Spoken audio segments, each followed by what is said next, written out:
नमस्कार। सासाराम शहर में एक बार फिर बाइक चोरी की घटना सामने आई है। सीएस कार्यालय के सामने जो लाइफ लाइन पैथोलॉजी है, उसके संचालक मिथिलेश कुमार की बाइक चोरों के द्वारा गुरुवार की रात्रि में चोरी कर ली गई है, जिसके बाद संचालक के द्वारा आज थाने में तहरीर दी गई है और उनके द्वारा बताया गया है कि उनके पैथोलॉजी के सामने से उनकी बाइक को चोरों के द्वारा चोरी कर ली गई है। यह पहली बार नहीं है जब सासाराम शहर में बाइक चोरी की घटना सामने आई है। लगातार प्रत्येक दिन सासाराम शहर में बाइक चोरी की घटना सामने आ रही है, लेकिन इस घटना को यहाँ के वरीय अधिकारियों के द्वारा गंभीरता से नहीं लिया जा रहा है, जिससे चोरी की घटना, बाइक चोरी की घटना लगातार बढ़ती जा रही है। शायद ही ऐसा कोई दिन हो जिस दिन बाइक की चोरी न हो और बाइक की रपट जो है थाने में न लिखाई ये लगातार इस तरह की घटना को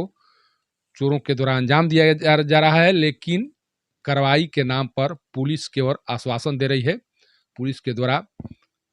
उन अपराधियों के विरुद्ध कोई कार्रवाई नहीं की जा रही है जिनके द्वारा लगातार इस तरह की घटना को अंजाम दिया जा रहा है।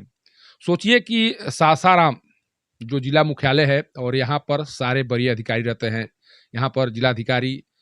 का निवास स्थान है, यहाँ पर डीडीसी का निवास स्थान है, यहाँ पर एडीएम भी रहते हैं। सारे वरीय अधिकारी यहीं पर रहते हैं और उस शहर में जिस तरह से चोरी की घटना सामने आ रही है, वो एक दुर्भाग्यपूर्ण है और ये सब कुछ हो रहा है पुलिस की लापरवाही के कारण। मैं ऐसा इसलिए कर रहा हूँ कि अगर पुलिस सख्ती से काम लेती और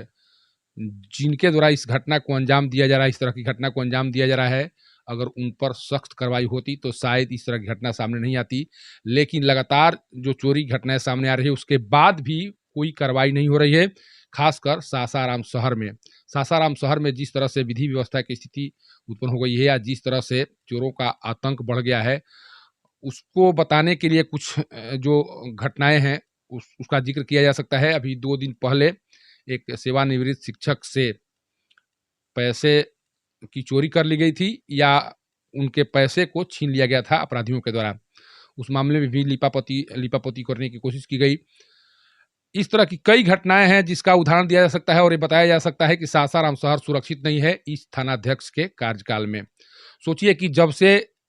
यहाँ के जो नगर थानाध्यक्ष हैं,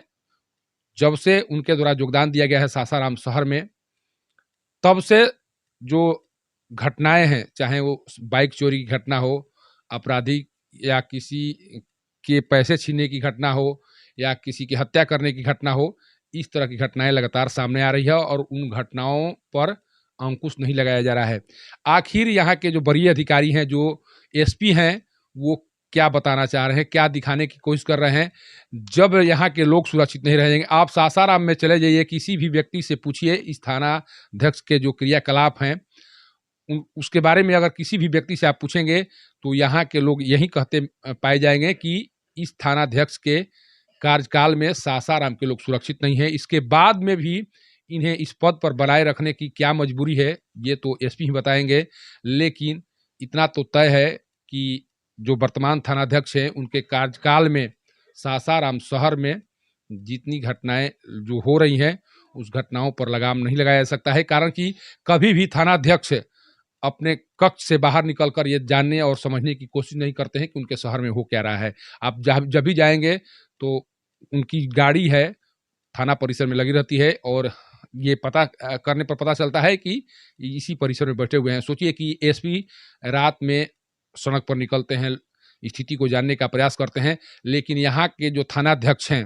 वो इतना भी जानने का प्रयास उनके द्वारा नहीं किया जाता है कि उनके शहर में क्या कुछ चल रहा है, शहर में किस तरह की घटनाएं हो रही हैं और शहर की घटनाओं को रोकने के लिए क्या कुछ किया जा सकता है। आज उसी का उदाहरण है कि एक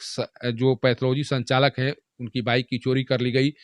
इस तरह की जो घटनाएं सामने आ रही हैं, उस पर अगर लगाम नहीं लगाया गया तो सासाराम के बारे में जिस तरह से लोगों के मन में एक जो छवि बन रही है, वो छवि यहाँ के जो लोग हैं या यहाँ के बारे में या इस शहर के बारे में जो लोग पहले से जाना करते हैं कि सासाराम शहर ऐतिहासिक शहर है, यहाँ पर ऐतिहासिक स्थलें हैं और यहाँ के जो लोग हैं काफ़ी सहनशील या काफ़ी अच्छे लोग हैं, उनकी छवि अब धीरे धीरे खराब होती जा रही है। और इस थानाध्यक्ष के रहते हुए जिस तरह से महागठबंधन की सरकार पर लगातार लोग आरोप लगाए जा रहे हैं, ये सुने जा रहे हैं कि जंगल राज की वापसी हो गई है, तो इतना तय मानिए कि जब तक से इस थानाध्यक्ष की पोस्टिंग यहाँ पर रहेगी, जंगल राज की कल्पना से दूर नहीं किया जा सकता है या जंगल राज की बात को झुठलाया नहीं जा सकता है। कारण कि अभी तक जो कार्रवाई हो रही है, लगातार जिस तरह की घटनाएं सामने, अब तो स्थिति हो गई है कि लोग पैदल चलना मुनासिब समझ रहे हैं, लेकिन अपनी बाइक के माध्यम से वो कहीं पर जाने की कोशिश नहीं कर रहे हैं। उन्हें लग रहा है कि अगर हम बाइक खड़ा करके कहीं गए तो हमारी बाइक की चोरी हो जाएगी, और इस तरह की घटना हो भी रही है। आखिर एसपी को ये क्यों, एसपी से क्यों न पूछा जाए कि आखिर जब किसी को आप सुरक्षा देने के लिए या शहर को सुरक्षित रखने के लिए जिनका यहाँ पर पदस्थापन हुआ है, उनके द्वारा जब काम सही तरीके से नहीं किया जा रहा है, तो उनका स्थानांतरण यहाँ से क्यों नहीं किया जा रहा है। हालांकि आज एसपी के द्वारा लापरवाही बरतने के आरोप में कई थानाध्यक्षों को निलंबित किया गया है। हालांकि वो कोर्ट के आदेश पर किया गया है, हाई कोर्ट के आदेश पर इस तरह की कार्रवाई की गई है। लेकिन एसपी अगर इस तरह के जो लापरवाह थानाध्यक्ष हैं या इस तरह के जो अधिकारी हैं उन पर कार्रवाई नहीं करते हैं, पुलिस के जो अधिकारी हैं उन पर कार्रवाई नहीं करते हैं, तो यही लोगों के मन में एक मैसेज जा रहा है कि एसपी अपने जो भी अधिकारी हैं उन्हें बचाने की कोशिश कर रहे हैं। उन्हें सासाराम की जनता से कोई मतलब नहीं है। सासाराम के लोग चाहे जिस स्थिति में जिए, उनकी बाइक चोरी हो जाए, उनके पैसे लूट लिए जाएं, उनके घर में चोरी हो जाए, इसे एसपी को कुछ लेना देना नहीं है। एसपी को केवल अपने थानाध्यक्ष को बचाए रखने की जरूरत है, या वो चाह रहे हैं कि किस तरह से उनका थानाध्यक्ष यहाँ पर बने रहें, लेकिन इससे काम चलने वाला नहीं है। लगातार जो छवि बन रही है, उस छवि के